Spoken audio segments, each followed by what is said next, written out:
Hey, we're live. Hey, good morning. It is the 5 a.m. Mester Scrum Show. I hope you're doing well and having a good morning or afternoon or evening, depending on where you are in the world, because we do have people watch and listen to the show different times later in the week, later in the month. They find us depending where they are and later in time. And according to the map in the podcast, we got people all around the world, so that's pretty cool. Well, it's 7:40. This is our 41st show. Not quite a whole year yet. We got, 365? So we got about 24 more shows to do, and it'll be a whole year. And it's always amazing how much, think about every day. So a little later than normal. It is Saturday. So kind of got to take it easy. Got some things done before I wanted to do the show, thinking about the show. Reaching out, do some research, do some reading. After the show, I'm going to go drink some coffee. I'm going to finish reading, hopefully, a bulk of that Fixing Your Scrum book. I'm almost done, more than halfway through. So I'm hoping I'll even enjoy a cup of coffee, sit outside, and read the rest of the book. So a couple things just want to talk about today. My sign in the back still looks crooked. I thought I straightened it out, but I don't know anymore. Looks. Maybe it's the camera angle. Could be the camera. Maybe I have to alternate that little sign a little bit, put that up higher and lower. I don't know. So, what are we going to talk about today? A couple little things. I always like to keep it short, keep it within a daily scrum, a 15-minute long time box, if not shorter. Sometimes it goes a little longer. I don't think today's going to go longer.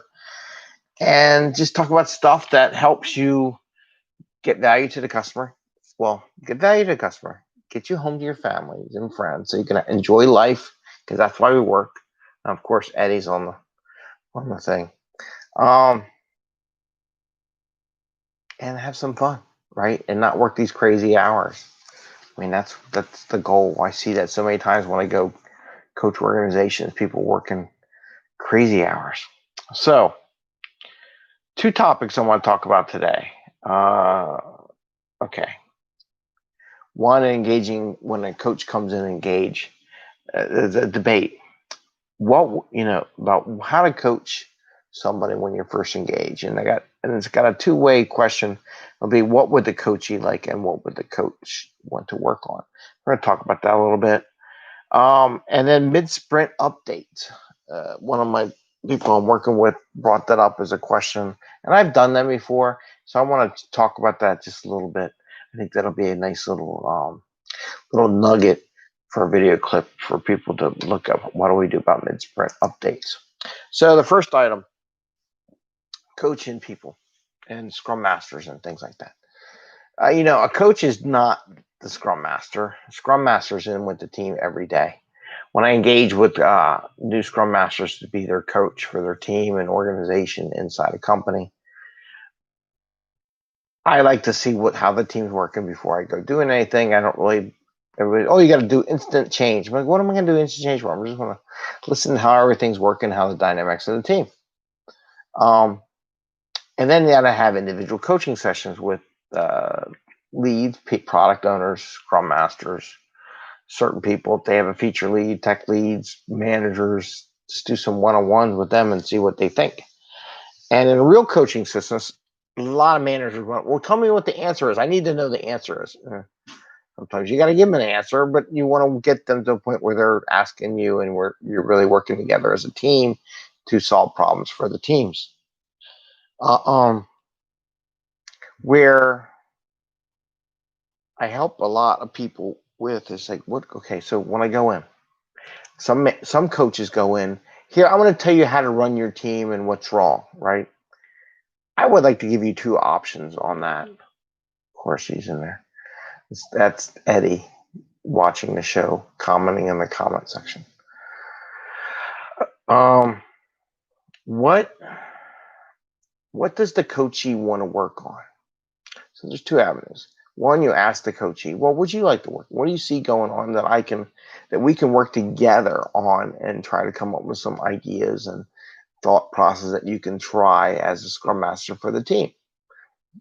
That's the primary initial definitely want to do that like your first time to get that. Sometimes they're not like everything's great, everything's fine. You better have your data, your empirical data in hand before you go changing, because they're going to come and tell you that everything's fine because no one wants to be wrong.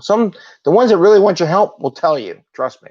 They're the easiest, best people to coach because you don't have to pull anything out of them. Like, this is when I see problems, and I really would like to work with you on solving these problems. You get that so many times. So the other one is, what would the coach like to work on?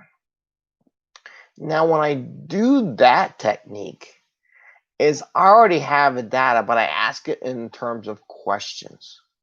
Like, I build dashboards. I'm fine with that stuff. I build data. I see what everybody's looking at. So I have my own personal observations, which may or may not, people may not believe my personal observations. I'm fine with that. I wish they would, but okay, they don't absorb. So what I do is I use data, because the data, you can't argue with the data. You can argue why it's there. So what I'll ask people questions just to get them thinking, why is Greg asking this question? I always want my coachees to say, okay, Greg's asking a question. That means there's something going on. That what am I not seeing? Am I missing something? What's going on? And my coachees get to learn that, because when I start asking questions, they're like, oh shoot, he sees something going on. I haven't recognized it, or I've been too busy. And that's something we're going to talk about tomorrow. What I would say, like, I showed a picture of a chart. Like, let's say I did a dashboard and I had this burn down chart, right? And we all know that one is taking too long. Okay, it's getting better. Okay, we just kind of crashed and fell like a waterfall. And I would ask, so what's going on with the team? I was looking at the, the sprint burn down chart. What do you think is causing this activity? And I want them to tell me. I want them to say so, and then I'd be like, well, do we need to fix it? What do you see going on? What is this something that important, or what's causing this? And have that conversation with the coachee and work with them to diagnose and come up with ideas on how they might want to tackle it in the future, or team up on something. Do you want me as an agile coach to come in and give a session on something? I can do that too. I've done it enough times. I got a million decks. Whatever they want that would help them, because sometimes they're so wrapped around stuff they don't have time to do the full facilitation, do the presentation, do the discussion, build the content, whatever. And I'm fine with helping that. So that's the two ways you can do it. One, ask them what they would work on. Boom, they pop up. Your life is golden, and you can work with them. It's awesome. No, they don't tell you anything. It's a quiet crickets. Everything's beautiful. Use your data to show, asking them a question. Don't say, hey, this is wrong. What's screwed up with your darn team? Just say, hey, look at some of the metrics or whatever. What do you think's going on? I mean, is this what is your interpretation of it? Get their interpretation, what's going on, and then do that. So those are just two ways of coaching people when it comes to Agile and Scrum. I definitely know your stuff when you go into it. Know what the team's doing, have your data, do some analysis before you go in, because they will come back and say, there's nothing wrong. And if you're not prepared, that's the end of your coaching session. You're done, right? And you better have data, because it's an opinion versus actual empirical data if you don't know what you're looking at. Like, I can bring up the screen and show that. So that was the first item. The second item that came out, one of my coaches talked about Midsprint status, or how's the sprint doing. And in Scrum, as we know, there's just sprint planning, daily Scrum, sprint review, and the retrospective, right? So there's really only 4 ceremonies in Scrum, which is really, when your team is really working well, it's all you need. Sometimes you need extra things, but you got to keep them short and brief and to the point. It's not a la la la. Like, there was a good little Scrum video. Someone's talking about talk about anything you want. That's not what it's about. And I think it was Maria or something. I don't know. Anyway, I was watching it this morning. So what they asked, is it okay to do mid-sprint? How's the sprint going? I'm like, yes, it's fine. I usually do them on a Friday, to be honest with you. Some teams need it. Here's the difference. Here's what I look for as an Agile coach. Is the team conscious of their other teammates and what they're doing? You don't need a mid-sprint status if the other team, after they do their task or do their story, they look up, pull their head out of the sand and go, hey, does anybody else need help? If you hear that, you don't need a mid-sprint discussion. Where you may want one is when you don't hear anything conversation-wise of people helping other people in the team.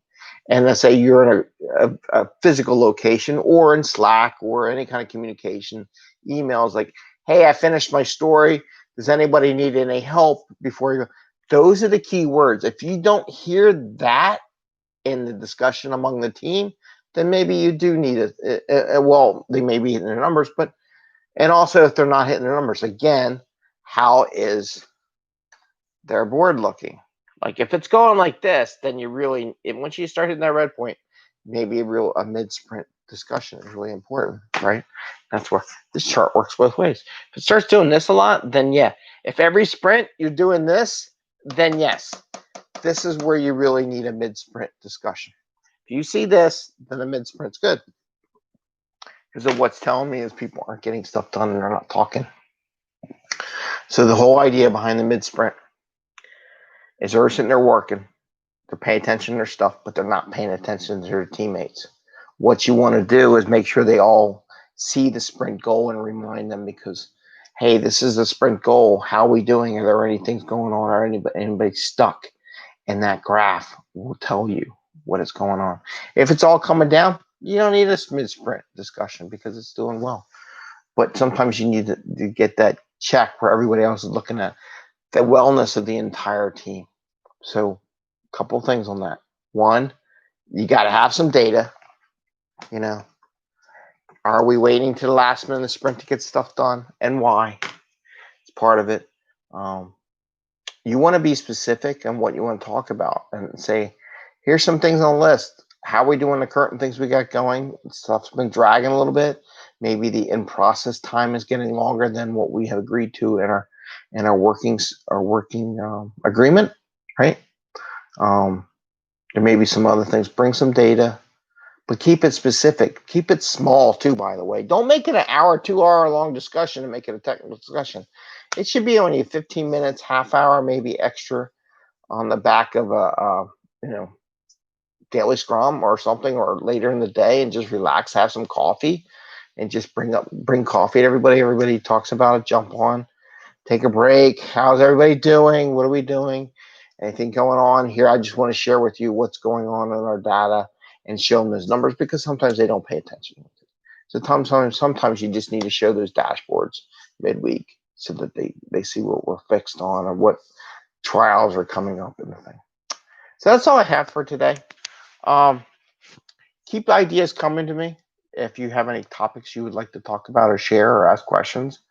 One of the things I do is when I do help other people, a lot of times I bring them up in the show because what helps one person probably will help a lot of other Scrum people and Agile people over time. And like I said, what I'm doing is I'm taking these sessions, building little micro pieces of content and building playlists, whether it be for product owner, Scrum Master, time boxing, ceremonies, all that stuff. So if anybody, I want to build a library of content so people can see over next 10 years, 20 years, whatever it takes. So with that, have a great Saturday. Go do something. Enjoy some time with the family and friends. Relax. Step away from the work a little bit. My wife's out going riding her bike, She's like, I'm getting out of here. I can't blame you. And ring the little bell, and we'll give you notifications when we got new stuff coming. I would like to topic in the future. How do we need to run our sprint ceremonies? Krishna. Okay, send me a message in LinkedIn. Let's chat about it a little bit more. During the COVID time, How do we need to? So Krishna A, I would like to talk about a topic in the future. How do we need to run our sprint ceremonies during COVID time? One, but it's going to be one. Oh, we're at the 15-minute mark. I'm going to use that as another one. We'll talk about maybe Monday, because I did all my PI planning and I got some stuff that would go right with that too. So, all right, since we're all distributed, got it. All right, Krishna, you have a great day. We're past the 15-minute mark on my closing time box, and have fun. Take care. Bye. See ya.